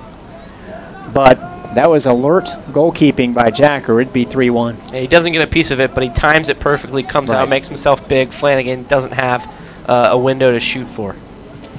And boy, the chested down pass on the long ball from Skublak to send him in was something else too. Skublak, he hasn't really had any scoring opportunities, but he's been so important for the Bulls in the build-up. Getting first touches, bringing down balls for his teammates, and then holding the ball in the corner when he's had to. He's been outstanding tonight. So Flanagan with a chance at a second goal would have, in one night, doubled his entire output from last season. But he does have a big one here tonight that got the Bulls ahead. Stetson tied it late in the first half. Bulls catching up in the shot total. It's 12-8 now. They've got the one that matters in this half. The headed in goal off a corner kick by Henrique Gallino. Oh, nice flicked up ball to Northoff, just in off the bench. Sends a dangerous looking ball in, and Rosales with some hang time there to head it away from danger. Bulls maintain or get back possession. That's a smart clearance by Rosales. Just get your head to it. Put it off. That way, if there's a runner behind you, he can't get to it. Rosales, 5'8", 155 pounds, but I don't know, he looked 5'10" there. Like a giant. And Stetson now tries to gain the ball back, but a wayward pass that Laval's going to be all over in the center and send it over to the left side here for Gill. He sees pressure, sees Ikaza as an outlet, gets it to him. Nice ball up to Ziss. Looks to turn and is headed off, so decides to flick it back to Gill on the left side, right in the middle to Ikaza. Kid from St. Pete, using his body to shield off the defender. Now the Bulls keep playing keep away. Cupid. And this is back to his keeper, Devonish Mears. If you didn't see, American Digital Network did a video feature on him, and I knew he was Australian. I had a notion that he played the guitar. What I learned about him is that he carries around a stuffed kangaroo. More on that later. As Stetson now has a ball, 25 minutes left, and it's Aniese tries to see a runner from the left side and lay it off to him, but the Bulls were all over it, so Stetson have to regroup. Looking for Wickstead there, but the ball not on the right trajectory to get to him. And Devonish Mears has to actually buy an airline ticket for his stuffed kangaroo, which is that's a different story. Stetson on the left side, inside the end line, and played it in and almost played into their own net by USF, but it'll go out for a corner instead. First one of the half for the Hatters. That was Gallino who got the important touch there, but almost very unlucky on that play. It almost squirts into the post. So it'll be David Bergstrom in. Coming out is Wickstead defender. Also coming in is Chris DeGance, a junior from Bartram Trail up there in the Jacksonville area. Duval, as they call it. Duval with like 3 U's. Yeah. Try and score more than 6 points against the Titans. There's a cross in off the corner kick, and a decent looking ball hangs in there, but the Bulls are on top of it. The corner was a decent one from Northoff, and it looked like Williams saw it well. You knew I was going to do something like that at some point. Sorry. And the Bulls see it over the line for a goal kick. Stephen Rutterham about to check in. The magnificent goal scorer against UConn, I guess That video, even though the Bulls, I saw, had the appropriate hashtags and Twitter addresses to make sure that SportsCenter had it, didn't get into the top 10 for no good reason, but it was still a big goal for the Bulls in that 2-2 draw against UConn. And Erwin Colas, who had a quality goal for Stetson and rang one off the post before that, is back in to try and give them a equalizer here in the last 23 minutes. So Thomas Skublik comes out of the game, which is something that, without instantly looking at his numbers, I'm going to say is not a familiar spot for him. So Rutherham in, Skublik out. He's played, I'm not going to make you do the math, 555 minutes. Obviously not making you do the math. That's right around 70 minutes a game. Okay, so he has seen some time on the bench this year. Perhaps just a rest, and a well-earned rest. As I mentioned, he's been outstanding tonight, and we'll probably see him back on the field before the game's over. I want to say he had, no, that's right, he's had the game that he had to miss with the red card, so he's pretty much played in the other 7 games the full time. So, like you say, he's really put out some work there, and perhaps the coaching staff seeing that he needed to take a little bit of a rest. Skublik took the red card late in the first half against Ohio State. That was the Bulls fighting off the Buckeyes for a victory. What did you say the Ohio State coach said? That's the best 1-4 team in the country after that game? Well, it also needs to be mentioned that he scored the goal that gave the Bulls the 3 points. So he did everything that night, literally. Absolutely, and that got the Bulls on a 2-game winning streak. Only 2 wins, but they feel like they're coming off a win the other day, believe me, against UConn, tying that game. So they're 2-5-1, looking to go to 3-5-1 here tonight. They will host Tulsa on Saturday. Hopefully you guys can make it out. If you can't, Jim Henderson will have the call for Bulls Vision. Stetson tried the old slide up about 10 yards before actually taking the throw, but the official, Chad Orso, not having that. Stetson back in its own third. And the Bulls completely controlling that effort. Cupid, he feels very comfortable even as the last man on defense. I've noticed that about him. Plays it comfortably up to Gill on the left wing. 21 minutes left. Bulls up 2-1. Perhaps looking to add more. Nice flicked effort there by Rutherham. Fans wanted a foul. I agree with the official who didn't allow it. There was a little bit of contact there, but we'll be honest. We'll tell you if we think there's an actually he transgression. Sold it. He sold it. There you go. We'll be honest with you. Hey, sometimes you sell it in soccer. It has happened from time to time. There's Gill to Flanagan. Oh, touch pass in, and Rutherham just couldn't quite control it, but good idea as he signals to Flanagan what's the case. It'll be collected by the Stetson keeper. Almost 3-1 touch passes, and Rutherham is in behind. The touch a little too heavy, but that would have been some team goal if they had managed to pull that one off. Owen Jack getting his second start in net for Stetson. Wasn't too much he could have done on that headed in goal by Gallina in this half. Foul is called there against the Hatters as we hit the 70-minute mark. Just a bit of a pull down. Jack, I got to say, I've never heard of the high school that he's from down in Cape Coral, Oasis High School.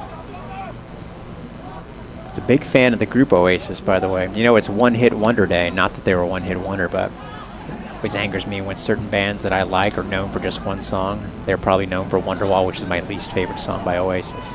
Stetson is going to crank one and blocked by Cupid. That was a great effort by Colas, and an even better effort by Cupid to knock it away.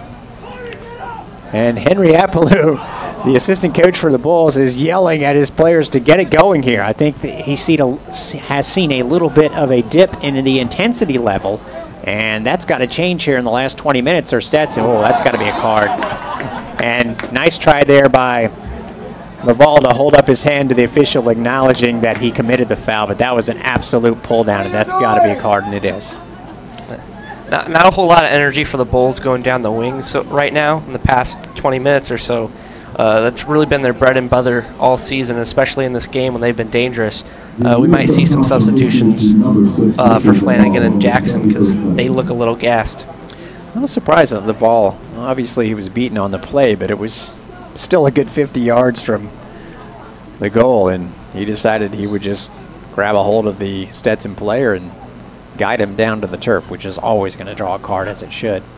Maybe sensed more danger than what we saw from up here. Maybe didn't exactly know where he was on the pitch. That's something you would do if you were about 30 yards from. No call there, and Stetson wanted it, but it was just good defense by Flanagan as David Bergstrom rode to the ground. Long ball into Rutherham. And he's again, like Laval before him, reaching out to try and stop the player and actually kicks it away from him, but right back to his Stetson players. They'll try and regroup. Saw it. He's going to bang it to the center of the park. And a essay. Slick move there by the Welshman, but gets away from him.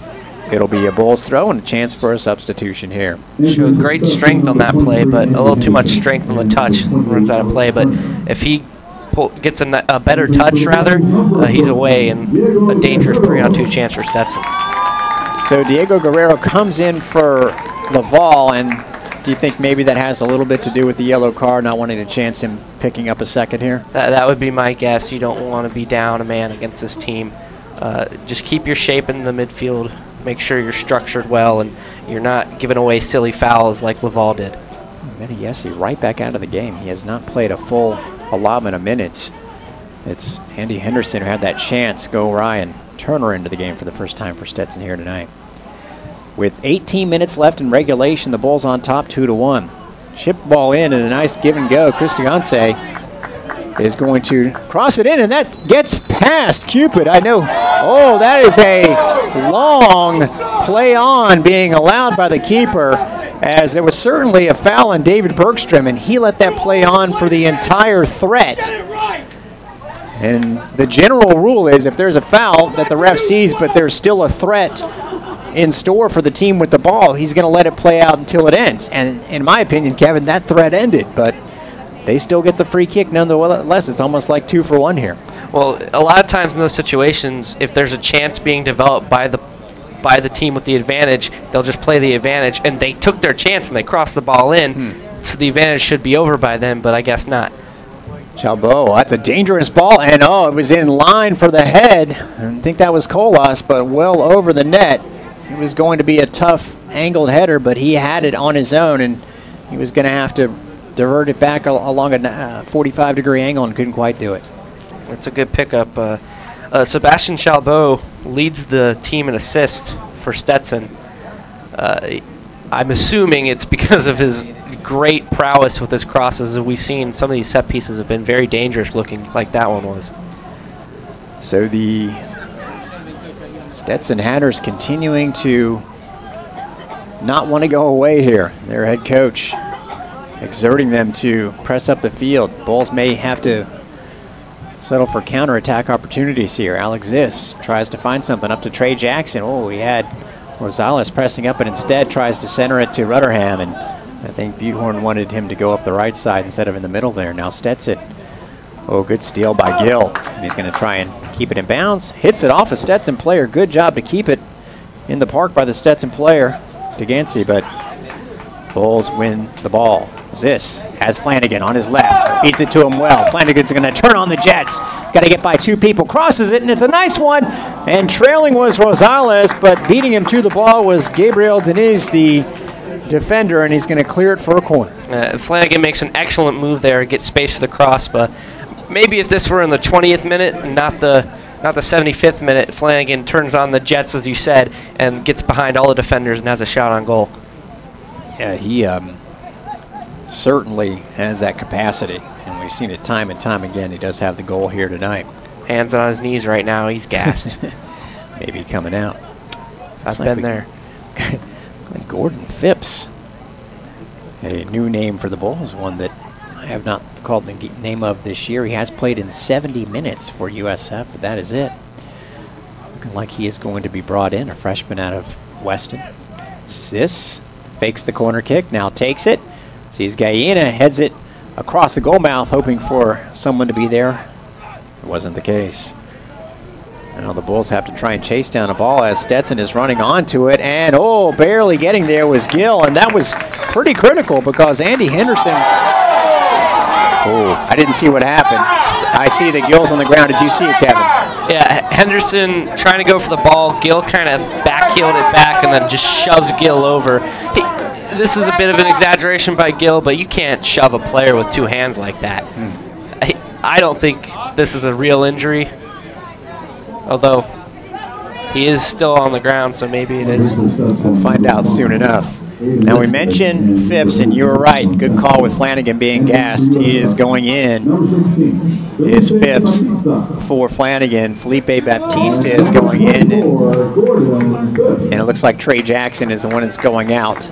And Kevin, good amateur psychologist, as it looks like Frederick Gill is just fine. And the Stetson player, Alden Wickstead, puts his hand on him as if to say, you got to make it, buddy. So Phipps came in and played, actually in the last 2 games for the Bulls, played nearly an hour against FGCU and then came on to play 11 minutes, got a shot on goal against UConn. So another name to add to the list of talented players for the Bulls. He's got a caution issued in the middle of the park, I think unrelated from the contact. I think that was a yellow for Henderson. I think it was just for the altercation there. Okay. Very crucial tackle you mentioned by Gill. Is such a smart play there to just slide and block any opportunity of getting that ball in behind, because the Bulls had nobody in the back. Yeah, Henderson wanted to basically just touch the ball past Gill and keep it in bounds, and almost did until Gill slid it away. And Henderson does get the yellow card for that shove down. Whether Gill was hurt or not, there was definite contact there. Devin Schmears definitely on top of a long ball in by Stetson, and taking his sweet time before booting this one on a line, and Cupid smartly kind of intercepted it out of the air because it was headed right to a Stetson player. I don't know if Harry's going to try that again. His pet kangaroo would definitely disapprove. Pet stuffed kangaroo. Ball is up to Ziss and played away safely by Stetson's Brock Exline, but that works out in the Bulls' favor. Any extra opportunities for possession in the offensive end, they're going to take. Rotherham runs up to the ball as if he was going to throw it with no intention of throwing it, dropping it off to Gill, who will take his sweet time. You know, I wonder what's weirder, a pet kangaroo or a pet stuffed kangaroo? Definitely pet stuffed kangaroo. Harry wins that prize. Oh, backheel pass from Rotherham to Ziss. In the left wing, has to cross it though. Stetson defends well, and a ball across. Los Phipps taking a volley. Bulls wanted a handball on Stetson. No call there. Phipps and several of the Bulls were fairly certain that that ball was handled by Stetson, and instead, no call. And now you hear more displeasure being voiced by the Bulls fans because a foul has been called against them. Stetson's Sebastian Chalbeau gets up. He's just fine. That's the right call, foul on Ikaza.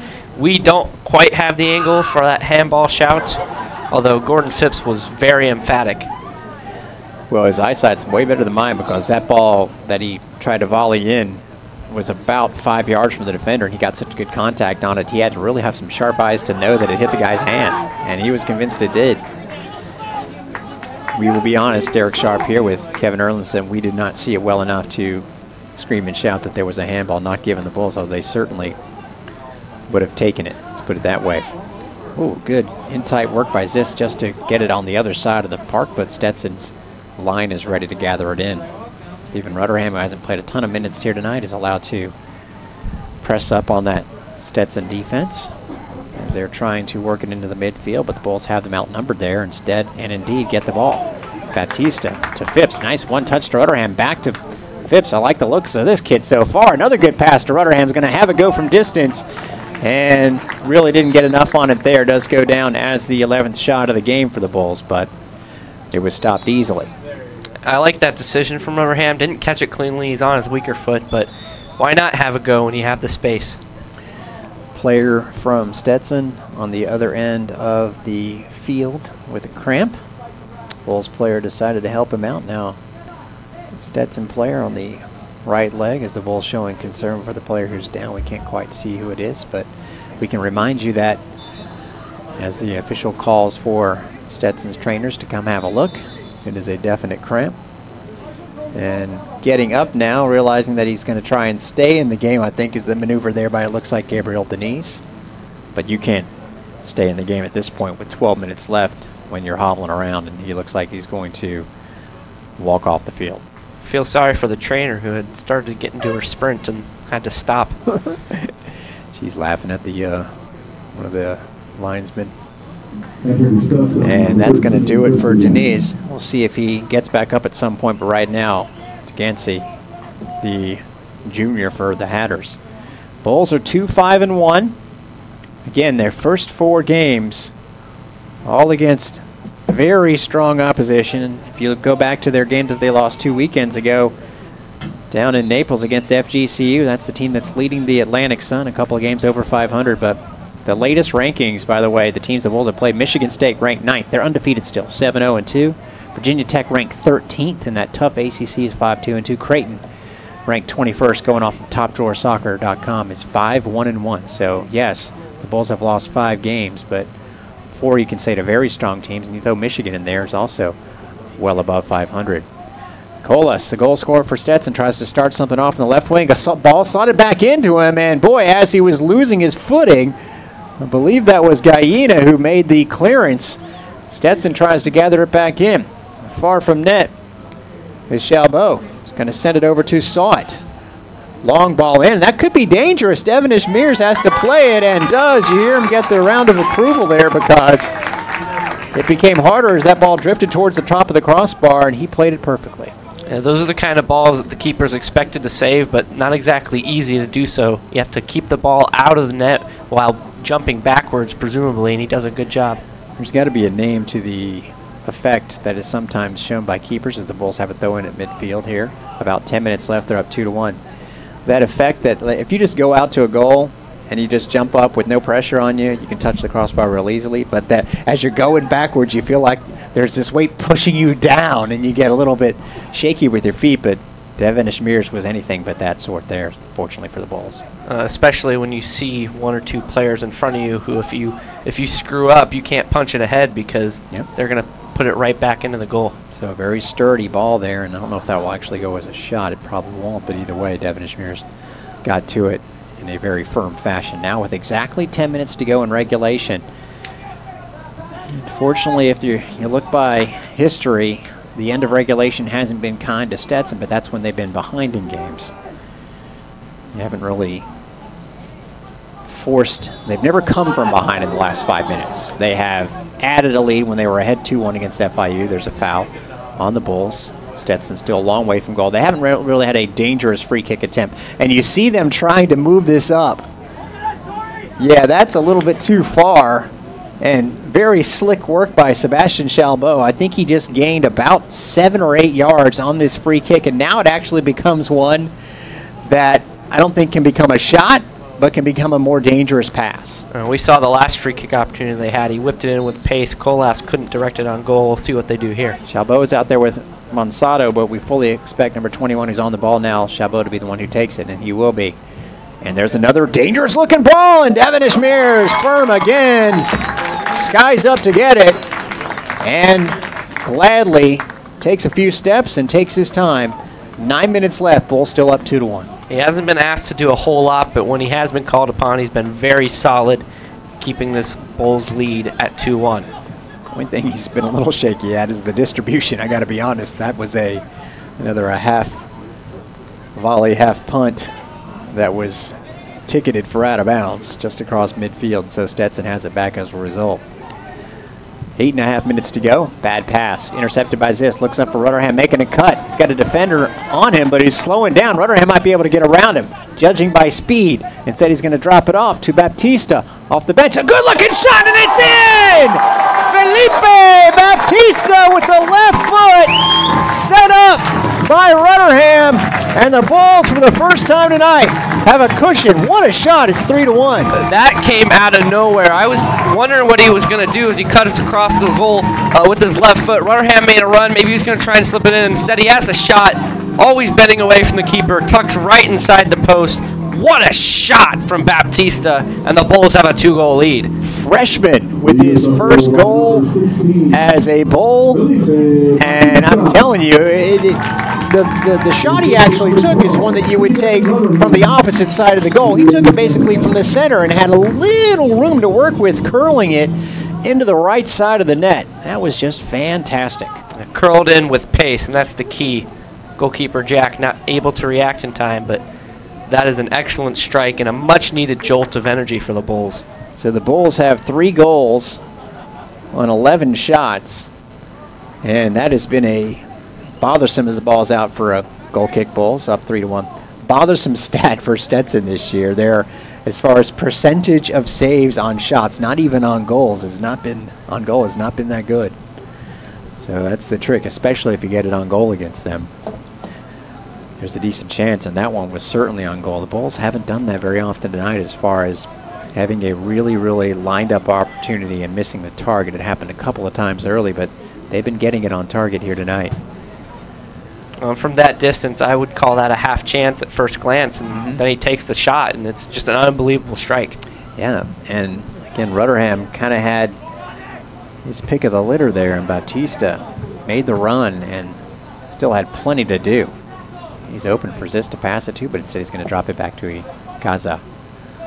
To Guerrero. Thinks about playing it back, but realizes there's room in front of him, so goes back up the field to Gill, who points the ball to Guerrero and points it back to Cupid.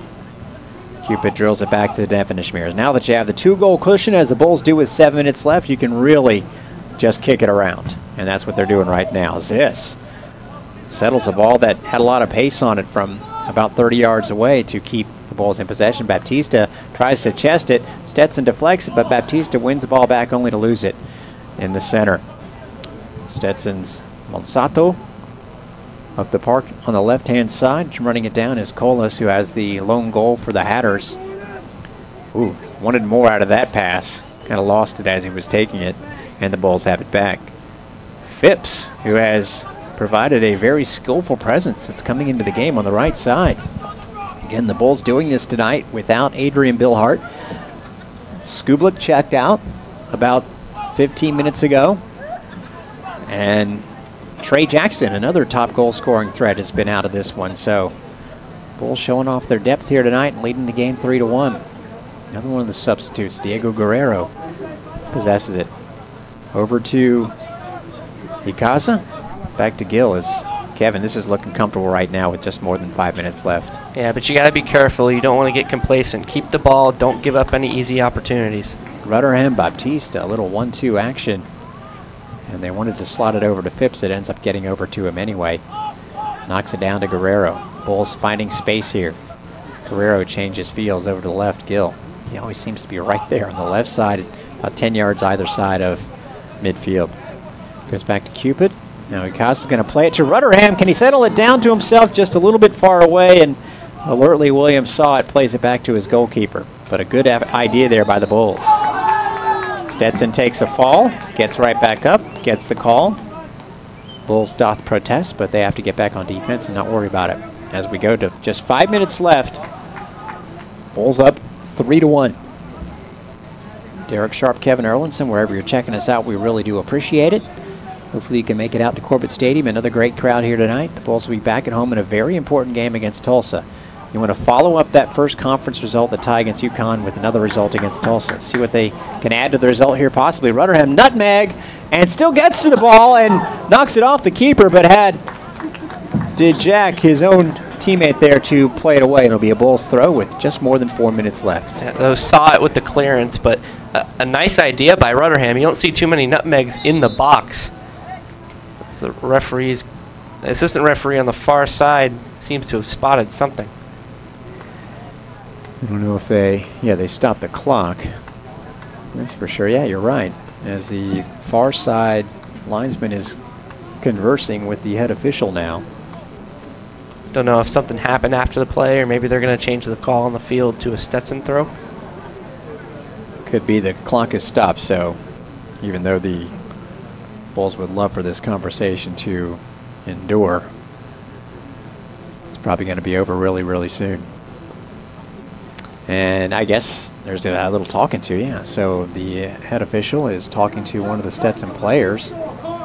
Let's just move it along, folks. Whatever the message is, it obviously wasn't that important. What is important is the Bulls are up 3-1. Rutherham posting up a defender like you would in basketball and loses it across for a goal kick. Now, the guy that we had us nervous there as he came on early in the second half, Daniel O'Brien, re-enters for Stetson. They've kind of neutralized him here in the second half. And we'll see if he can give the Stetson offense a jump start. they really haven't looked like creating any chances in the past 15 minutes or so. It's been all USF. And it, in the middle of the game, was anything but. Possession has gone back onto the Bulls' side here in the last 25 minutes. Stetson certainly had it the last 25 minutes of the first half and the first 10 of this half, but with just 3.5 to go, the Bulls on top 3-1. Avion Flanagan with the goal. Oh, nice backheaded pass to Corey Cupid, knowing that that would allow his keeper to pick up the ball. Devonish Mears has made a couple of not crazy saves here, but just strong efforts to prevent any possible danger from Stetson. It was Henrique Gallina who had what stands to be the winning goal on a corner kick from Alex Ziss. That was in the 53rd minute, made it 2-1, and then Felipe Baptista, a great curling shot from Rutherham. Oh, Guerrero gets fouled and didn't like that at all. And this could be a card. Stetson player pulls on his boot as to do the whole I'm cramping up, have some sympathy for me thing, but that was not going to get him out of a foul call. Unfortunately for him, it's not a card call. And most importantly for the Bulls, the clock kept running there. Yeah. Ziss. Oh, a good ball in where he had Rutherham and Phipps potentially waiting. Said it's headed away by the Hatters. They look like they're going to fall below 500. The Bulls will inch closer to it after an 0-4 start. They'll be 3-5-1. And again, Tulsa, a very strong opponent coming into town on Saturday. That's going to be one where the Bulls can really use a good crowd. They beat the Golden Hurricane last year, and that was kind of their marquee win outside of the overtime win against UCF in conference play. And unfortunately, after that UCF win, they didn't gain another in their last 4 games. They didn't make the conference tournament. They want to change that this year for sure. Good job there by Gill just to knock the ball out of bounds. He has played this entire game. Glance at who else has gone the whole route here for the Bulls, but he has been solid. So is Gallina. Corey Cupid in the back there as well. It's been an all-around effort for the Bulls, even though they definitely met a challenge here tonight. Ball's played up by Rosales. Rutherham 1-on-4 and gets around the 1. Cuts it back to Phipps, who's coming in. Oh, I think that ball was handled, and they're going to get a penalty kick. The linesman lifted up his flag. That ball was handled. That's got to be a PK. Motioning for a corner. I thought he lifted up his flag, Kevin, as if to indicate the ball was handled. The assistant over there, he motioned that, but I think the referee's overruling him. Ooh. Gordon Phipps was fired up after that one. He was, if he wasn't sure of the last one, he was definitely sure of this one, that was a handball. We didn't have the best vantage point, but Gordon Phipps very disappointed. Okay, so at least the referee is pointing to his, basically the middle of his arm, saying it got him up higher than what it looked. Either way, it's just 40 seconds left, and we're not going to harp over not getting a penalty kick. Now, if it was 2-1, it'd be a different story, but it's 3-1. And I don't think the Hatters are going to be able to pull 2 goals here in the last 30 seconds. So I like what I saw from Phipps. I don't know how much additional playing time he's going to get here as we get into the meat of the conference schedule, but boy, Stetson to the end, going with the rolling around on the ground, but there's only 10 seconds left. And that ref is not going to fall for it. Stetson falls right now as the Bulls with the first half goal from Avion Flanagan, but they had much more to do after that. Henrique Gallina on the corner kick from Alex Ziss, and then a wonderful insurance goal from Felipe Baptista. Kevin, your final thoughts on this 3-1 victory? Well, this was a game that the Bulls were expected to win coming in, but that didn't mean it was going to be an easy task. Stetson certainly showing their worth. They dominated stretches of this game, possession-wise, creating chances. The Bulls weathering that storm, showing that adversity, that they're able to fight through that adversity, showing the fight as a team, a collective effort, and the Bulls get a much-deserved win and a very important win for the course of their season. Kevin, you fought through the adversity of working with me for the first time. Good job, outstanding job. See you again soon. I'm Derek Sharp. That is going to do it for us here from Tampa. One last time, the final score, USF 3, Stetson 1. We'll see you here on Saturday night. You have been listening to Soccer on Bulls Unlimited.